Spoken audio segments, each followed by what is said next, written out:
senador Aníbal Diniz, senhor diretor da Secretaria de Comunicação Social desta Casa, Davi Emerich, senhor coordenador do Jornal do Senado, senhor Flávio Faria, senhor editor-chefe da revista Em Discussão, João Carlos Teixeira, senhoras e senhores senadores, membros da comunidade científica aqui presentes. Em primeiro lugar, eu quero exaltar a participação decisiva do presidente, o senador Aníbal Diniz, que nos permitiu, operando a realização das audiências públicas que ele já relatou, cumprir o prazo que havíamos estabelecido de apresentar as recomendações para o marco regulatório até o final de agosto. Quero cumprimentar o senhor Davi Emerich, o senhor Flávio Faria e o senhor João Carlos Teixeira pela forma extraordinária com que compuseram esta revista, abrangendo todos os aspectos da questão.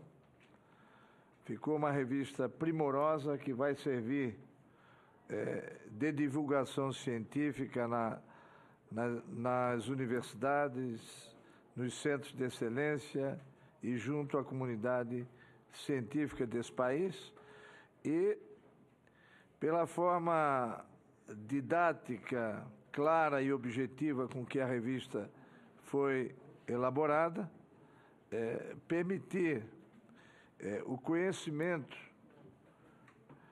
dessa questão que é crucial para o futuro do país, perante não só a comunidade científica, mas também a outros representantes da população brasileira, de modo a popularizar esse tema e elegê-lo como uma das prioridades nacionais. Feito esse preâmbulo, senhor presidente, agradecendo a Vossa Excelência e a todos os membros da comissão, agradecendo ao presidente José Zé Perrella, que viabilizou tudo que era necessário para que os trabalhos fossem realizados. Vou fazer a leitura do parecer. Como o parecer encontra-se avulso, eu vou dispensá-los da leitura da síntese de cada depoimento realizado aqui nesta comissão. São 24 personalidades que se pronunciaram e nós procuramos, nessa síntese, descrever a opinião clara e exata de cada um deles. Assim, vou remeter-me diretamente às recomendações que nós elaboramos, fruto desse grande debate, dessa grande discussão, de todo o aprendizado que obtivemos nessas audiências. Análises e recomendações. Desde que foi criado e instalado, o objetivo da subcomissão é o de oferecer um marco regulatório que assegure ao Brasil, independentemente de oscilações de preço e mercado, o domínio do conhecimento científico e tecnológico em relação às terras raras. Esse é o objetivo. O que deve importar é que possamos dominar todas as fases do aproveitamento desses minerais estratégicos para não ficarmos reféns de outros países e sermos independentes no processo, que é essencial para a produção de novos produtos de metal metal e eletroeletrônicos, que são fundamentais e reclamados pela nova era industrial que se descortina. O objetivo, então, é este: fazer com que o Brasil tenha uma decisão política de investir no desenvolvimento científico e tecnológico nessa área. Dentro dessa decisão política, passar a integrar o poder público com a iniciativa privada, o que é uma das opiniões praticamente unânimes dentre as 24 personalidades aqui ouvidas, de que deve haver uma integração o quanto maior possível entre o poder público e o setor privado nessa área. Está cada vez mais claro que não podemos continuar deixando o setor privado fora da participação no manuseio e na elaboração de produtos radioativos. Este é um passo de modernidade que o Brasil precisa dar, até porque os elementos de terras raras, em sua grande maioria, aqueles que foram já identificados no país, estão associados com esses minerais radioativos. Também precisamos encontrar mecanismos de compensações financeiras, royalties de mineração, que sejam justos na retribuição à população da redução de um patrimônio público devendo ser convertida em outros ativos, melhorando o desenvolvimento humano da região afetada com a exploração mineral, inclusive para o financiamento das reparações ambientais. A primeira questão é fulcral. Ou melhor, a primeira questão fulcral é o domínio científico e tecnológico de todas as fases da exploração e industrialização dos 17 elementos de terras raras. A segunda, estabelecer a participação público-privada para acelerar a produção de catalisadores, ímãs permanentes e outros produtos oriundos desses minerais estratégicos. A terceira, eliminar o monopólio público sobre o manuseio de elementos minerais radioativos que gerou ao longo de décadas a paralisia dessa atividade. Quarta, dar ao setor um marco regulatório que permita autossuficiência nacional nos produtos derivados desses elementos. Quinta, expandir a condição do país de fornecedor de produtos de valor agregado, reduzindo a atual condição de exportador de commodities minerais e agrícolas. Sexta, descentralizar as ações, delegando parte da execução da política aos estados e municípios.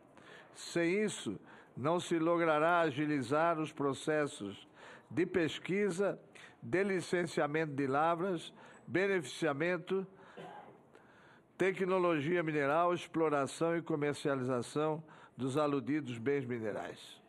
Sétima, garantir segurança jurídica aos investimentos no setor.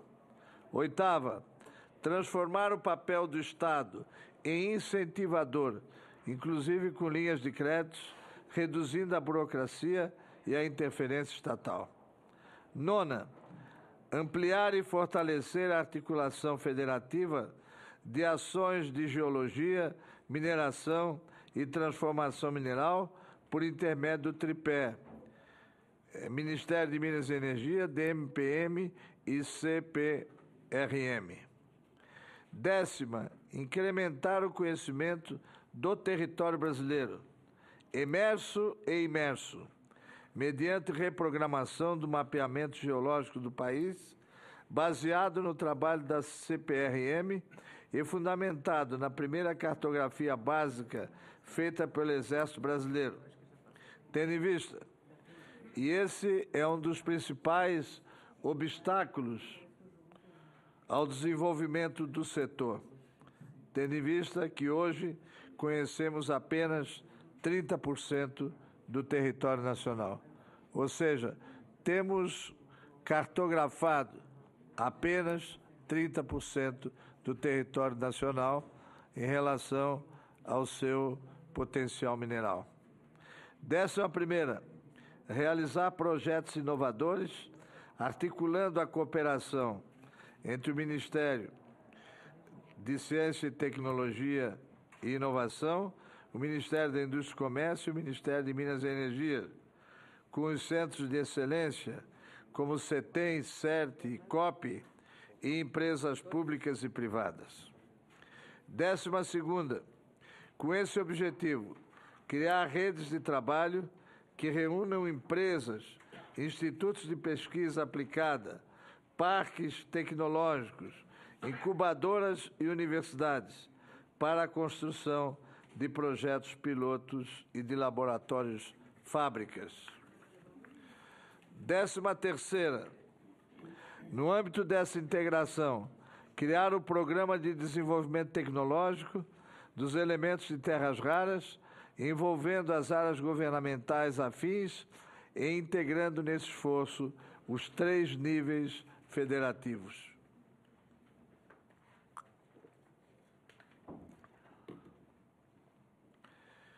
Décima quarta, a criação de programas de longo prazo destinados a apoiar os investimentos em pesquisa e desenvolvimento, à semelhança do Programa de Apoio ao Desenvolvimento Tecnológico da Indústria de Semicondutores, regulamentado pela Lei 11.484, de 31 de maio de 2007.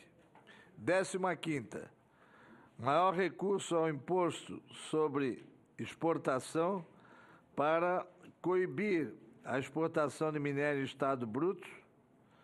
Esse imposto, regulamentado pela Lei 9.716, de 26 de novembro de 1998, pode servir para estimular o processamento interno do minério e o domínio da cadeia produtiva.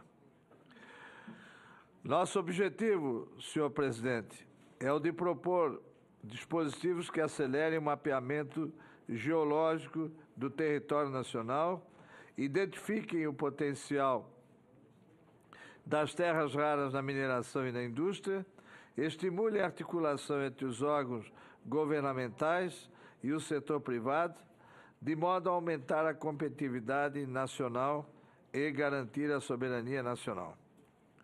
Por último, quando da tramitação do projeto de lei 5.807 de 2013 nesta Casa, após deliberação da Câmara dos Deputados, em atendimento às recomendações contidas nesse documento, sugerimos a inclusão de um capítulo específico, incluindo a criação de um programa de apoio ao desenvolvimento tecnológico de exploração de terras raras e da criação da cadeia produtiva no Brasil para os metais estratégicos, abarcando as sugestões que ora apresento neste relatório. Senhor presidente, nós já estamos trabalhando no sentido de transformar essas recomendações em projeto de lei, projeto a ser apresentado por esta comissão, que poderá depois ser apensado ao projeto que tramita na Câmara, se ele vier a ser aprovado anteriormente à deliberação deste projeto de lei, no sentido de que tenhamos efetivamente um marco regulatório que permita ao Brasil se capacitar nessa área. Na década de 80, nós renunciamos à capacitação de todo o processo. Nos guiamos pela lei do mercado. Como a China oferecia o produto a baixo custo, nós entendemos que era melhor nós importarmos os insumos da China do que desenvolvermos a cadeia produtiva desses minerais. Então, o Brasil não pode renunciar de novo. Isso é fundamental, como a própria revista aqui estabelece, para o fortalecimento da nova indústria, da indústria cada vez mais inteligente, da indústria cada vez mais criativa, da indústria cada vez mais incorporadora do conhecimento. Essa é a indústria dos cenários, não é daqui a 100 anos, é da próxima ou das próximas décadas. E o Brasil não pode, simplesmente, quando o mercado de novo estabelecer preços baixos de insumos, paralisar a sua atividade de investigação científica, paralisar a sua atividade de desenvolvimento tecnológico e de produção de catalisadores, de ímãs permanentes e outros produtos oriundos de terras raras que são fundamentais para o desenvolvimento do nosso país. Eu quero cumprimentar o presidente Renan Calheiros, toda a mesa do Senado e aos seus ilustres elaboradores pela elaboração desta revista. Ela vai transformar um assunto que é de absoluto desconhecimento público num assunto da ordem do dia da preocupação dos brasileiros. Parabéns, presidente. Muito obrigado.